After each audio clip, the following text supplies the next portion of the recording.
Hello, कैसे सभी लोग। सभी का एक बार फिर स्वागत है अपने चैनल मनीषोमेट्री यूट्यूब चैनल पर और अपने ट्रिपल एम लाइव है ना, जो एप्लीकेशन है उसी पर जो बच्चे पढ़ रहे हैं सभी का एक बार स्वागत है अगेन। और ये जो क्वेश्चन आज के हैं ये भी बहुत इंपॉर्टेंट हैं। आप सभी लोग एक एक क्वेश्चंस देखा करो और पूरा वीडियो देखा करो। बहुत से क्वेश्चंस ऐसे हैं जो आपके लिए बहुत फ़ायदेमंद हैं। इनको बार बार लगाओगे तो जो मेरी मेहनत है वो सफल हो जाएगी, है ना। तो ये क्वेश्चन कह रहा था एक बर्तन में दो लिक्विड ए और बी 4:5 के रेशियो में है। बर्तन से 9 लीटर मिक्सचर निकाला जाता है और बर्तन में लिक्विड बी 18 लीटर भर दिया जाता है। तो अब उसमें 4:7 का रेशियो हो जाता है। तो आरंभ में बर्तन में कितना लिक्विड था। इसमें कह रहा है कि आरंभ में जो बर्तन है उसमें कितना लिक्विड था, है ना, ये क्वेश्चन कह रहा है। तो अब मिक्सचर और इरिगेशन का एक कॉन्सेप्ट होता है। इसका जो रूल होता है वो रूल ये होता है कि कोई भी अगर मिक्सचर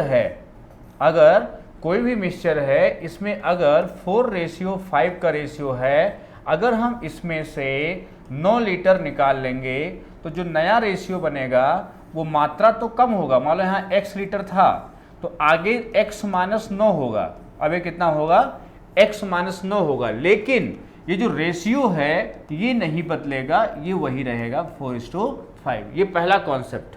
मतलब कोई भी मिक्सचर अगर है उसमें से अगर हम लिक्विड निकालते हैं तो उसमें कुल मात्रा मतलब टोटल क्वांटिटी तो कम हो जाती है, लेकिन रेशियो चेंज नहीं होता है। अब देखो, अब यहां से शुरू करते हैं। 4:5 है और बाद में 4:7 हो गया।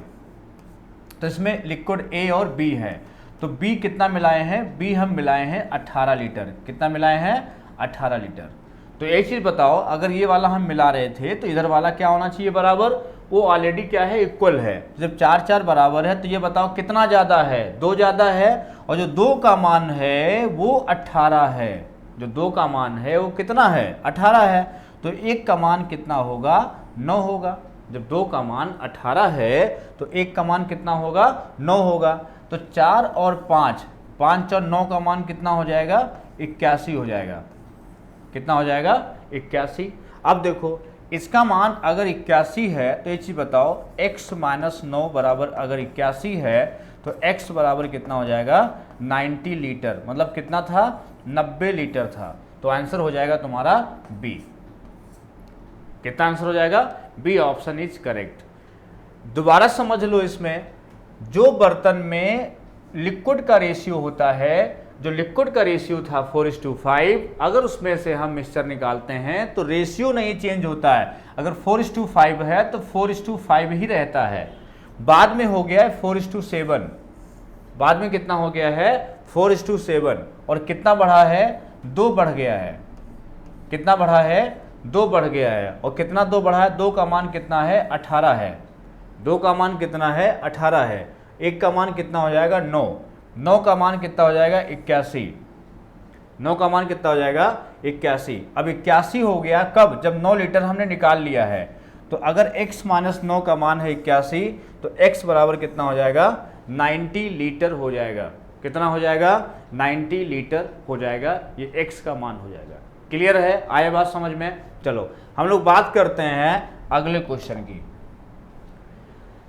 अगला क्वेश्चन भी बहुत अच्छा है, इसको समझिए। लैंग्वेज क्या कह रहा है कि अतुल 360 किलोमीटर की यात्रा 4 घंटे में तय करता है। मतलब एक अतुल लड़का है, वो 4 घंटे में पूरी यात्रा तय करता है। मतलब पूरा 4 घंटे उसको पूरा लगता है। ये मतलब जब ट्रेन से भी चलता है और हवाई जहाज से भी चलता है, एरोप्लेन से भी चलता है। यात्रा का कुछ भाग वो हवाई जहाज से चलता है और कुछ भाग ट्रेन से तय करता है। यदि संपूर्ण यात्रा हवाई यात्रा से पूरी की जाती तो ट्रेन में बिताए गए समय का 4/5 भाग बच जाता। मतलब जो ट्रेन का समय है उसका 4/5 बच जाता। मतलब हवाई जहाज में जो ट्रेन का समय है उसका 1/5 लग रहा है। जो हवाई जहाज का समय है ट्रेन में बिताए गए समय का 4/5 बच जाता है। मतलब 1/5 लगता है। यहाँ पे सोचो, अगर 4/5 जो है अगर बच रहा है, ट्रेन में जो समय लग रहा है, मान लो ट्रेन में t समय लग रहा है, तो ट्रेन में अगर t समय लग रहा है तो 4/5 बचा है। मतलब t/5 लगा है, किसमें, हवाई जहाज में, और कहता है 2 घंटे पहले पहुंच भी जाता है, मतलब जो t/5 है वो 2 घंटे है। इसका मतलब t कितना है, t बराबर है 10 घंटे। कितना है, 10 घंटे, मतलब ट्रेन में लग रहा था 10 घंटे। आई बात समझ में? और हवाई जहाज में लग रहा है 2 घंटे, क्योंकि 2 घंटे पहले पहुंच रहा है, ये 2 घंटे पहले पहुंच रहा है।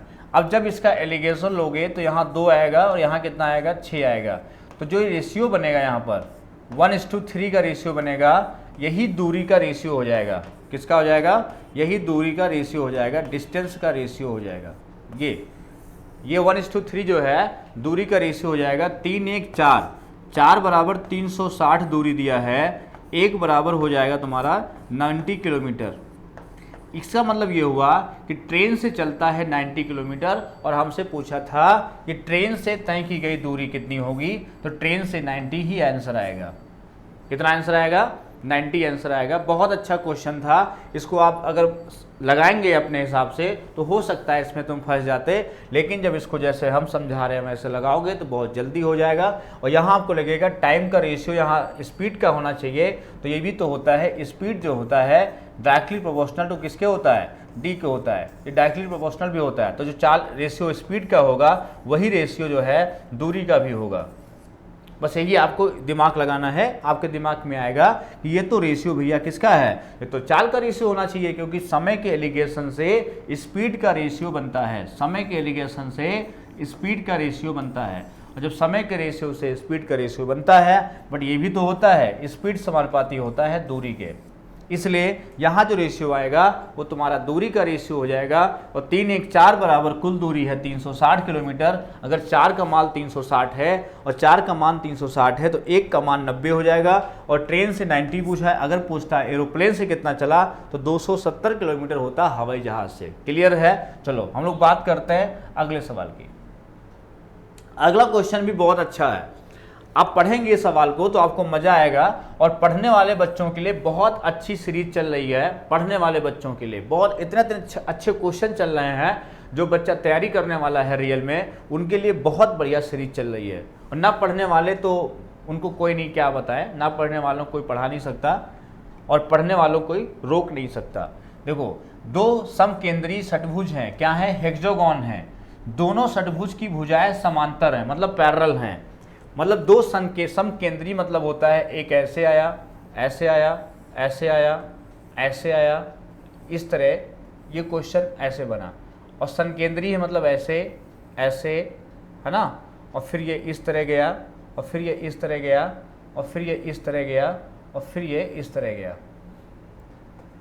ये 2 संकेंद्रीय हैं, है ना। अब देखो ये पॉइंट है। अब ये संकेंद्रीय हेक्सागोन हो गया। अब इसमें कह रहा है कि जो है भीतरी भुजा 8 सेंटीमीटर है। अगर हम इसको लेते हैं तो ये 8 सेंटीमीटर है। क्लियर? अगर 8 है तो ये सभी क्या होते हैं, सभी बराबर होते हैं। ये सभी क्या होते हैं, बराबर होते हैं, तो ये भी 8 ही होगी। क्लियर है?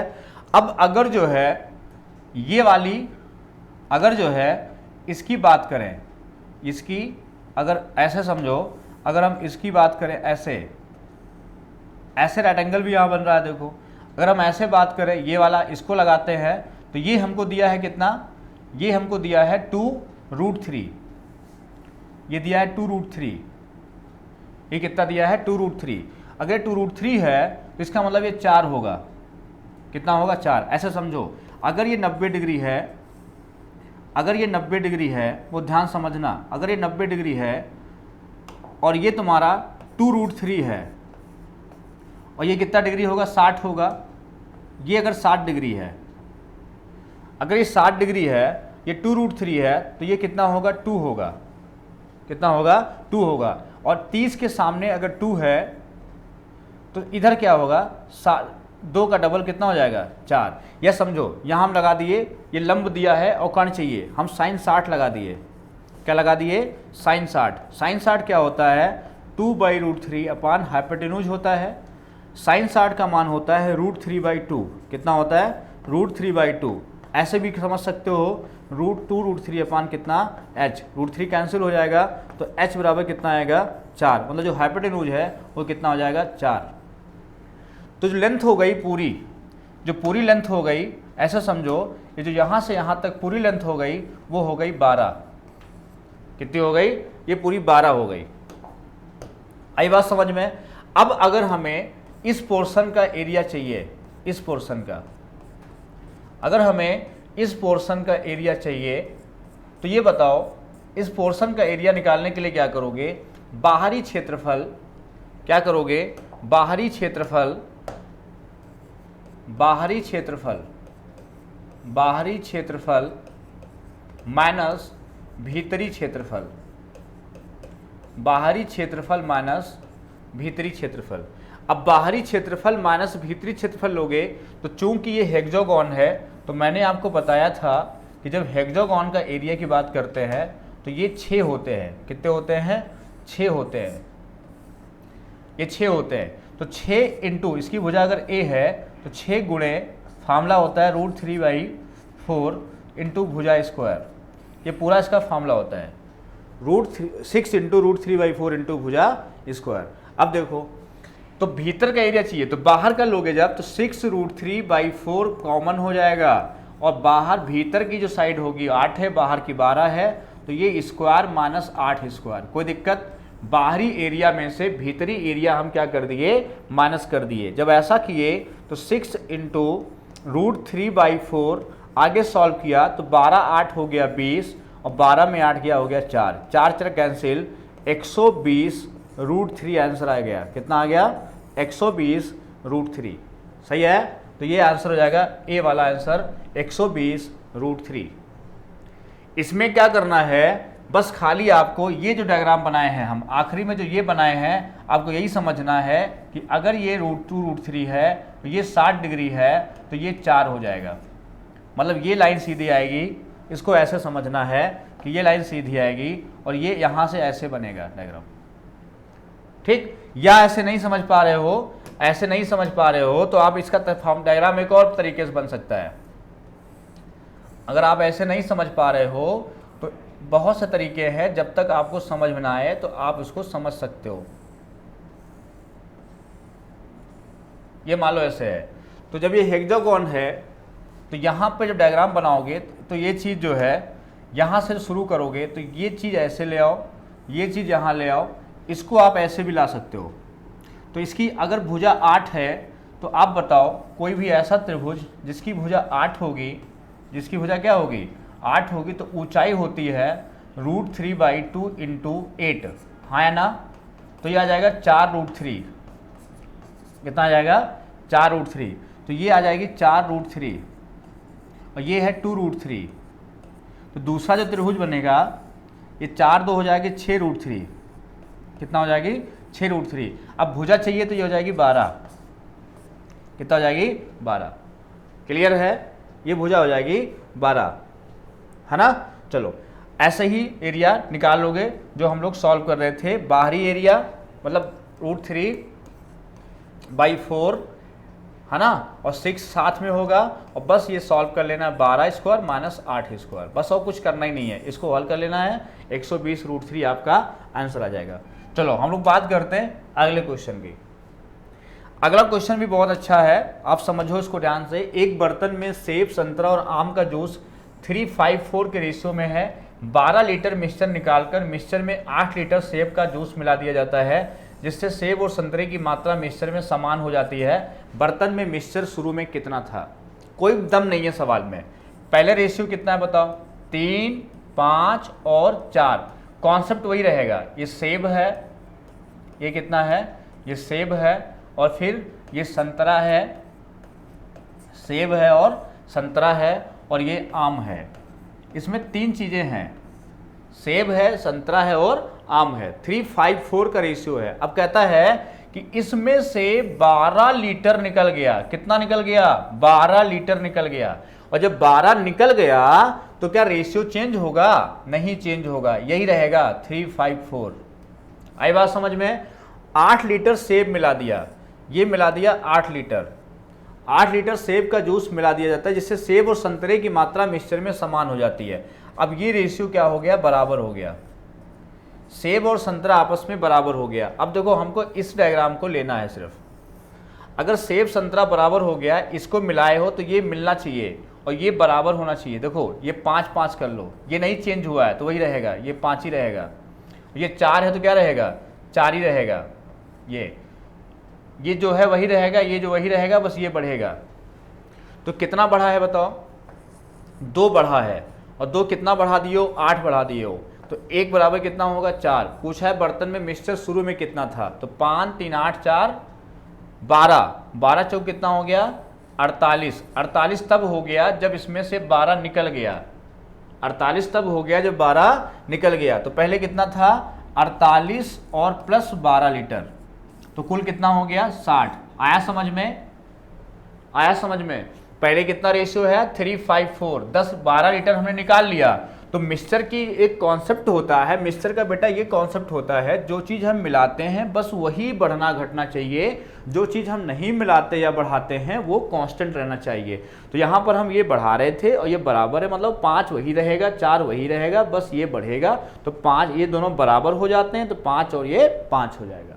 क्लियर है, सभी को आया समझ में। चलो हम लोग बात करते हैं अगले क्वेश्चन की। अगला क्वेश्चन जो है, अगला क्वेश्चन थोड़ा करेक्शन है, अगला देखो इसके बाद। चलो अगला क्वेश्चन देखो। एक ट्रेन अपनी ही दिशा में दौड़ रहे 2 व्यक्तियों को, जिनकी चाल जो है 9 किलोमीटर पर आवर और 6 किलोमीटर पर आवर है, को क्रमशः 40 सेकंड और 30 सेकंड में पार करती है। ट्रेन की लंबाई क्या होगी। बहुत ध्यान समझना, पिछले क्वेश्चन में करेक्शन है, उसको सही कर देंगे फिर समझा देंगे। अब देखो, कोई ट्रेन जा रही है, मान लो इसकी लंबाई L है और स्पीड S है। कोई 2 बंदे हैं, मान लो कोई 2 बंदे हैं, और जो है दोनों बंदे क्या हो रहे हैं, दौड़ रहे हैं। एक की चाल है 9 किलोमीटर पर आवर, इसकी 9 किलोमीटर पर आवर, और दूसरे की जो चाल है, जो दूसरे की चाल है उसकी चाल है 6 किलोमीटर पर आवर। ये दूसरे की चाल है, इसको लग रहा है 40 सेकेंड और इसको लग रहा है 30 सेकेंड। ये अब देखो, जब ये ट्रेन इसको पार करेगी, हमने आपको बताया भी था ट्रेन का कॉन्सेप्ट क्या होता है। जब ट्रेन किसी आदमी को, पेड़ को या खंभे को पार करती है तो अपनी लंबाई के बराबर दूरी तय करती है, और जब ट्रेन किसी प्लेटफार्म को या किसी रुकी हुई ट्रेन को या किसी सुरंग को पार करती है तो अपनी लंबाई और जिसे पार करती है उसकी लंबाई के बराबर दूरी तय करती है। अब देखो, जब इसको पार कर रही है, जब इसको पार कर रही है तो लेंथ खुद की तय करेगी। लेंथ क्या करेगी, खुद की तय करेगी। अब देखो, तो सापेक्ष चाल क्या हो जाएगी, S माइनस कितनी 9 हो जाएगी, है ना। और समय कितना लग रहा है, समय लग रहा है 40 सेकेंड, बदल लो इसको आवर में, तो 3600 से भाग करोगे आवर हो जाएगा। ऐसे दोबारा कंडीशन जब लोगे तो S के साथ इसको ले लो तो आएगा S माइनस 6, है ना, और गुणे कितना कर लो, 30 सेकेंड है तो 30 बटा हो जाएगा 3600। ये दोनों लेंथ आपस में बराबर है तो इसलिए इक्वल हो जाएगा। क्लियर। जब सॉल्व करोगे कैंसिल हो जाएगा, यहाँ 0 कैंसिल हो जाएगा, 4S 4 9 36 बराबर हो जाएगा 3S माइनस 18। ये इधर ले आओ, S बराबर 36 प्लस होगा 18 माइनस होगा, तो 18 किलोमीटर पर आवर क्या आ गई, चाल आ गई। हमें क्या चाहिए, हमको ट्रेन की लंबाई चाहिए। हमें क्या चाहिए, ट्रेन की लंबाई चाहिए। तो लंबाई इसी में रख दो इसको। तो जब इसमें पहले स्टेप रख दोगे तो लेंथ का मान क्या आया था, लेंथ का मान है S माइनस 9 इंटू 40 बटा 3600, है ना। तो ये बताओ कितना, S कितना है 18, 18 में 9 गया, कितना आया 9। ये आया 9 kilometre per hour, 9 kilometre per hour, और गुणे कितना है 40 बटा कितना 3600, ये 40 बटा 3600। तो जब इससे गुणा करोगे तो 4, 9 से कटा 4, ये आया 4 4, है ना। तो तुम्हारा 1/10 कितना आया, 1/10 किलोमीटर। 1/10 क्या आएगा, ये तुम्हारा किलोमीटर आएगा। तो क्या करेंगे, 1/10, 1 किलोमीटर में 1000 मीटर होते हैं, इसलिए एक सॉल्व करोगे दिख नहीं रहा होगा। तो यहाँ देखो तुम्हारा क्या आया है, 1/10 किलोमीटर आया है, क्योंकि किलोमीटर पर आवर था ना, लेंथ किस में आएगी, ये किलोमीटर में आएगी। तो इसको क्या किए, गुणे 1000 कर दिए, तो 1000 मीटर हो गया, तो आंसर हो गया। तो यहाँ से कितना आया, 100 मीटर आंसर आ जाएगा। कितना आ जाएगा, 100 मीटर। तो आपको लगा होगा बहुत लंबा है, लेकिन ऐसा नहीं है। आप इसको अगर समझ गए होगे तो आपको इसका बहुत ही बेसिक तरीका आपको समझ, बेसिक नहीं बढ़िया शॉर्टकट समझाते हैं। देखो शॉर्टकट क्या है, शॉर्टकट ये है कि दोनों एक दिशा में जा रहे हैं, ये 9 है ये 6 है, दोनों एक दिशा में जा रहे हैं। इसको लग रहा है 40 सेकेंड, इसको लग रहा है 30 सेकेंड। अगर हमको वास्तव में ट्रेन की लेंथ एक साथ चाहिए तो इनकी सापेक्ष चाल ले लो, और जब दोनों की दिशा समान है तो सापेक्ष चाल क्या होगी, इसकी S1 है, अगर इसकी S1 है इसकी S2 है तो S1 माइनस S2 क्या हो जाएगी, सापेक्ष चाल हो जाएगी। तो यहाँ 3 आएगी और ये किलोमीटर पर आवर में है तो 5/18 से गुणा कर दोगे तो मीटर पर सेकंड में कन्वर्ट हो जाएगी, और गुणे कर लो आप 40 × 30 तो कितना आएगा तुम्हारा, 3 से काटो यहाँ 6 और 6 से काटो 5, है ना, तो कितना आएगा तुम्हारा 3 × 5/18 और 3 से काटा इसको 6, 6 पंचे 4 पंचे 20, 200 और बेटा इसका डिफरेंस कितना है 10, ये कैंसिल, तो 4 पंचे 20 और 20 पंचे 100। क्या लेना है, सापेक्ष चाल, इसको बदल दिया मीटर पर सेकंड में, समय का गुणा करना है और समय का अंतर लेना है, समय का गुणा करना है और समय का अंतर लेना है। समय का गुणा करोगे तो 40 × 30 हो जाएगा और अंतर लोगे तो उसका 10 आ जाएगा। क्लियर है, सभी लोग समझ गए होंगे, है ना। तो ऐसे क्वेश्चन ऐसे भी कर सकते हो, बहुत से तरीके होते हैं, और पहला तरीका भी सही था, उसको भी कर सकते हो, है ना।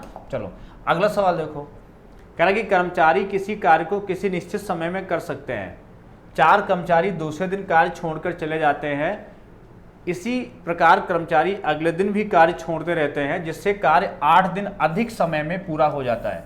तो कार्य को पूरा करने में कितना, यदि कर्मचारी कार्य ना छोड़े मतलब कितने दिन में पूरा हो जाएगा, ये आपके ऑप्शन है। तो माना x दिन है, पहले बेसिक समझो, माना हमने x दिन ले लिया। तो जब ऐसे सवाल होते हैं टाइम एंड वर्क में, ध्यान देना, कर्मचारी किसी कार्य को, यहाँ पर 150 कर्मचारी है, यहाँ पे कितना है 150 कर्मचारी हैं, कर्मचारी कितने कर्मचारी हैं 150 कर्मचारी हैं। उसको जब कॉपी पे नोट करना तो 150 कर्मचारी कर लेना, ठीक। अब देखो, तो मान लिया x दिन में हो रहा था, तो हमने क्या लिया 150 x, 150 और x, ठीक। अब बराबर मान लो 8 दिन अधिक समय लग रहा है, तो हमने क्या किया x + 8, जब रोज छोड़ रहे हैं तो ये Sn लगता है, Sn बराबर n/2, Sn बराबर n/2, ये फॉर्मूला यहाँ पर अप्लाई होता है इस सवाल के लिए, इस सवाल के लिए। अगर बढ़ रहा है डिफरेंस तो यहाँ प्लस होता है और घट रहा है तो यहाँ माइनस होता है, ध्यान समझना। तो 8 दिन ज़्यादा हुआ तो n क्या हो गया, x से 8 दिन ज़्यादा हो गया, /2 हो गया। अब देखो 4 आदमी रोज काम छोड़ रहे हैं, तो पहले दिन काम कितना होगा 150 होगा, दूसरे दिन कितना होगा 146 होगा, फिर कितना होगा 142 होगा, ऐसे चलेगा। तो इसलिए 2a है, 2a में क्या रखोगे 150 का डबल कितना हुआ 300। अब प्लस हमने माने हैं x + 8 डेज में होगा, तो n-1 होता है, तो x + 8 में 1 जाएगा, तो x + 8 में x प्लस कितना बचेगा 7 बचेगा। इसमें से अगर हम 1 घटा देंगे तो x + 7 बचेगा, और डिफरेंस क्या है 4 घट रहा है तो -4 होगा, डिफरेंस क्या होगा -4। ये क्लियर। अब जो है क्या करो 150x बराबर ये x + 8/2, यहाँ तक आपको करना पड़ेगा, आपको नहीं दुनिया में हर आदमी को करना पड़ेगा, ये आप ही की बात नहीं कर रहे हैं। तो ये कितना है 4x, और ये माइनस कितना हो जाएगा 28 हो जाएगा।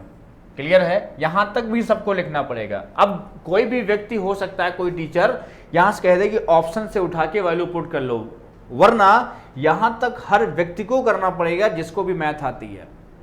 बात समझ गए, मतलब जिसको मैथ आती है वो यहाँ तक तो सोचेगा ही, ये कॉन्सेप्ट जो दिमाग में रखेगा इतना वो अपने माइंड में लेके आएगा, वो चीज़ आप भी समझ लो। कोई भी आपको इसमें कुछ नहीं कर सकता, कोई अध्यापक चाहे वो भले किसी भी शहर का हो, आपके लिए इतना बस लिखेगा, इस चीज़ को आपको लिखना ही पड़ेगा, क्योंकि जो ये फॉर्मेट है इसको कोई नहीं हटा सकता। इस सीरीज को लिखेगा और फिर हो सकता है आगे सॉल्व ना करे और यहाँ कह दे ऑप्शन को पुट कर लो या चेक कर लो यूनिट प्लेस कितना बनेगा, 0 बन रहा है, 0 किससे बनेगा, ऐसा कुछ दिमाग लगा सकता है, वो आप दिमाग लगा लो। मान लो 17 पहले ऑप्शन है, अब पहले 17 ऑप्शन है, यहाँ 17 रखा, मान लो यहाँ 17, तो 17 8 कितना हो गया, यहाँ 25 हो जाएगा, और यहाँ 17 होगा अगर मान लो, और मान लो यहाँ 17 हमने लिया, तो 0 आया, 17 बचे 85 हुआ, 8 17 के 17 8 कितना हुआ 25, 50 आना चाहिए। अब याद होगा 17 8 कितना हुआ 25 हुआ, 25 बटा 2। अब यहाँ तुम्हारा 17 चौको कितना हुआ, 17 चौको 68 हुआ, 68 और 28 कितना हुआ 8 8 16, 6 2 8 1 9, 96 हुआ। अब 96 घटा दिया इसमें से, है ना, 96 घटा दिया तो 4 आया यहाँ से, यहाँ पे 9 0 आया, यहाँ कितना 204 हो गया। अब यहाँ 204 हो गया। अब इसको काटा हमने तो 102 हो गया, 25 दूनी 50 और 25 को 1 से गुणा किया 25, मतलब ये चीज़ क्या हो गई बराबर हो गई। और जैसे ये चीज़ बराबर हो गई हमने कहा कि पहला ऑप्शन ही सही हो गया। मतलब ऐसे क्वेश्चन करने के लिए इस स्टेटमेंट को तुम्हें लिखना ही पड़ेगा, बिना इसके स्टेटमेंट के आगे आप कुछ नहीं कर सकते। तब ऑप्शन रखोगे जब ये आपको आता होगा। मतलब ये फॉर्मूला अगर याद नहीं है तो ये सवाल कर नहीं पाओगे। और पेपर में आजकल एसआई में ऐसे ही सवाल पूछे जाते हैं। देखो एसआई में सिलेक्शन लेने वाली मैथ अगर आपको सीखनी है तो यही सबसे अच्छी मैथ है जो आपको सिलेक्शन दिला सकती है। ठीक है, चलो हम लोग बात करते हैं अगले सवाल की। अगला क्वेश्चन भी बहुत अच्छा है। कह रहा है एक गेंद जो को 60 मीटर की ऊंचाई से गिराते हैं, जो कुल ऊंचाई का 1/3 उठती है। जब गेंद विरामावस्था में आ जाती है तब गेंद द्वारा चली गई कुल दूरी कितनी होगी। देखो ऐसे क्वेश्चन बहुत सारे हैं जहां जीपी लगता है, जीपी। और जीपी कौन सा, अनंत श्रेणी वाला। अनंत श्रेणी मतलब होता है इन्फिनाइट सीरीज, इन्फिनाइट सीरीज वाला सम ऑफ इन्फिनाइट सीरीज। अगर हम बात करें sum of infinite series, sum of infinite series की बात करें तो इन्फिनाइट सीरीज का जो सम होता है वो होता है a/1 - r। ये सूत्र होता है। इस सूत्र को सभी लोग याद कर लो, बहुत काम का है ये फार्मूला। r क्या होता है, r होता है दूसरा पद बटा पहला पद ये, और a क्या होता है प्रथम पद। और ये कहां कहां यूज होता है मैं आपको थोड़ा सा समझाता हूं, ये कहां कहां यूज होता है। पहला तो आपका यूज होता है कि जैसे मान लो, पहला तो आपका यूज होता है जैसे मान लो कि कोई भी आपके सामने समकोण त्रिभुज दे दे और कह दे कि भैया इसका ये 8 सेंटीमीटर है, ये 12 सेंटीमीटर है, और कह दे कि इसमें इसके मिड पॉइंट को मिलाकर एक ट्रायंगल बनाया गया। आपसे ये कह दे और फिर कह दे कि इसके मिड पॉइंट मिलाकर एक दूसरा ट्रायंगल बनाया गया, और फिर कह दे इसके मिड पॉइंट मिलाकर एक तीसरा ट्रायंगल बनाया गया, फिर कह दे इसके मिड पॉइंट मिला के ये बनाया गया। और ये तब जब तक संभव हो लिख दे कि जब तक क्या हो, संभव हो, जब तक पॉसिबल हो तब तक ऐसा किया जाए। तो सभी त्रिभुजों का क्षेत्रफल क्या होगा, कुल क्षेत्रफल क्या होगा, सभी त्रिभुजों का कुल क्षेत्रफल क्या होगा। अगर ये सवाल आपसे पूछता है तो आपको पहला एरिया निकालना होगा 1/2 इंटू 12 इंटू 8, 12 इंटू 8, तो 2 से काटा 4, तो 12 चौक कितना 48, पहला हो गया 48। दूसरे का जब निकालोगे तो मिड पॉइंट को मिलाने वाली लाइन तीसरी के समांतर और आधी होती है, तो ये 6 हो गई, और ये तुम्हारी 8 है तो ये 4 हो गई।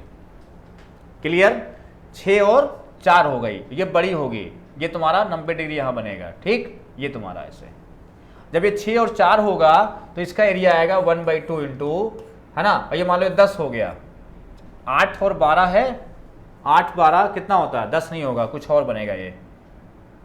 इसका एरिया तुम्हारा इसका क्या हो जाएगा, हाफ हो जाएगा, मतलब 4 पार्ट में डिवाइड होगा, 1 2 3 और 4, तो 1/4 हो जाएगा। तो इसका एरिया जो दूसरा वाला आएगा उसका 1/4 आएगा, या तो कह सकते हो 6 इंटू 4, 6 इंटू 4, तो कितना आएगा 2 दूनी 4, कितना आया 12, तो इसका 1/4 हुआ, कितना हुआ 1/4। या कह सकते हो कि कोई भी अगर समकोण त्रिभुज है, देखो बहुत चीजें हैं, समझो यहीं पर आज बहुत कुछ सीखोगे आप। जैसे मान लो कहता है कि कोई भी त्रिभुज है, राइट एंगल अगर है, कैसा त्रिभुज है, अगर ये राइट एंगल है और आपसे कह रहा है कि इसके मिड पॉइंट को मिला दिया मैंने, इसके मिड पॉइंट को मिला दिया, तो समझ जाना कि 4 ट्रायंगल बन रहे हैं। पहला एक, दूसरा ये, तीसरा ये, और चौथा ये सब एरिया में बराबर होते हैं। चारों एरिया में क्या होते हैं, बराबर होते हैं। मिड पॉइंट को जब मिला देते हैं तो चारों एरिया बराबर होते हैं। तो ये 1/4 ही होता है। इसका मतलब आपका r कितना आ गया, 1/4 आ गया। r कितना आ गया, सॉरी 12/8 था, हाँ 1 क्या हो गया, 1/4 आ गया। अब सम चाहिए हमें, तो सम क्या निकलेगा, सम निकलेगा पहला कितना है 48 है, तो 48/1 - 1/4, तो 3/4 ये ऊपर चला जाएगा। तो तुम्हारा कितना आया 16 × 48 कितना आया 64 सेंटीमीटर स्क्वायर। कितना आंसर आया 64 सेंटीमीटर स्क्वायर। मतलब ये समझ लो 48 × 4/3, वही फॉर्मूला कौन सा, A/1 - r, यही लगेगा फॉर्मूला A/1 - r। आई बात समझ में। ऐसे ही बहुत सारे ये फॉर्मूले सम ऑफ सीरीज वाला जो इन्फिनाइट वाला है ये सब कहीं इस्तेमाल होता है, यहाँ भी इस्तेमाल होता है। और जब कोई मिड पॉइंट मिलाते हैं, चाहे रेक्टेंगल हो चाहे पैरेललोग्राम हो, सब कहीं पूछा जाता है। क्लियर है। तो चलो अब ये सवाल जो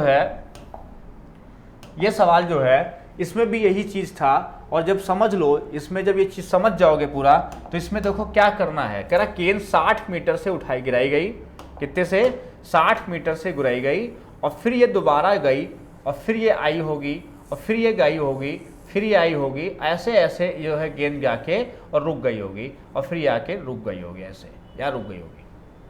तो पहली कितने से गिरती है 60 मीटर से गिरती है, और दोबारा जो है क्या होती है 1/3 उठती है। मतलब 1/3 कितना हुआ इसका 20 उठती है। कितनी उसकी उठती है 20 उठती है।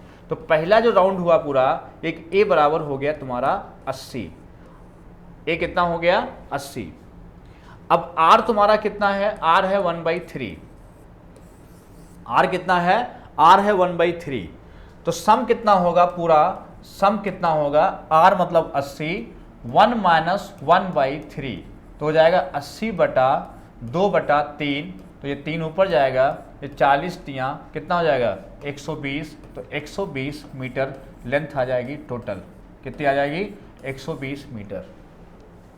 आई बात समझ में। मतलब ये पूरा एक चक्कर बन जाता है, इसमें GP लग जाता है तुम्हारा।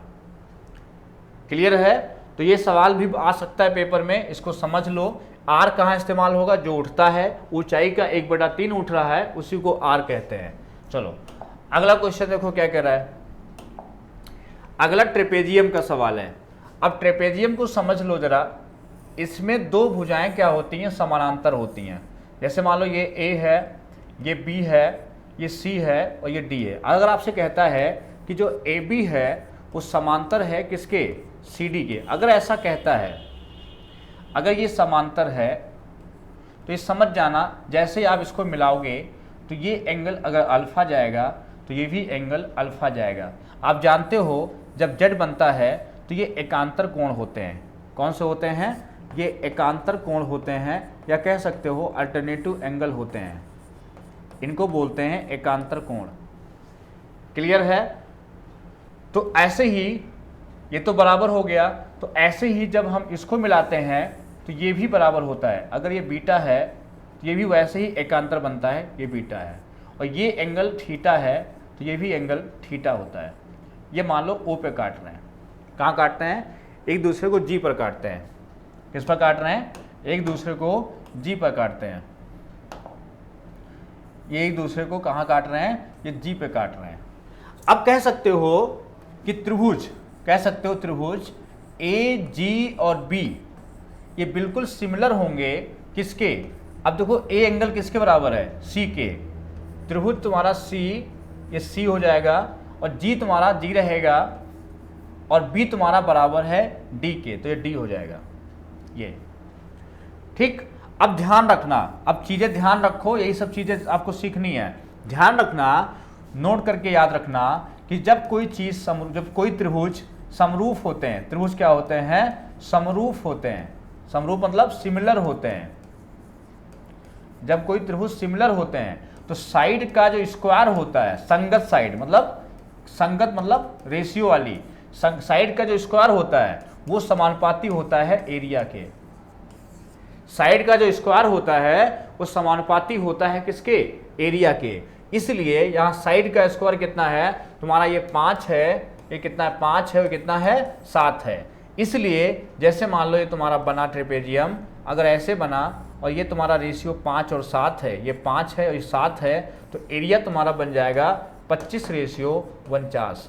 ये साइड का स्क्वायर एरिया होता है। मान लो ये त्रिभुज है और ये त्रिभुज है, तो इन दोनों त्रिभुज में जो स्क्वायर बनेगा 25:49 बनेगा। अब देखो 25 का जो मान है वो हमें दिया है 125, तो 49 का मान निकालना है तो ये 5 बार जाएगा, 5 9 45, 5 चौको 20 और 20 4 24, 245। ये सी ऑप्शन करेक्ट हो जाएगा। कितना? 245।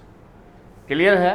तो ऐसे ही क्वेश्चन है और सारे सवाल हैं। एक व्यक्ति ने 50 पेन 50 रुपये प्रति पेन की दर से खरीदे, अनंतर उसने 40 पेन 5% हान पर बेचे। देखो ये सवाल बहुत बढ़िया है, इसको ऐसे लगाया करो, 40 किस में? 50 में, हानि बोला है 5%, तो माइनस लगा दिया करो।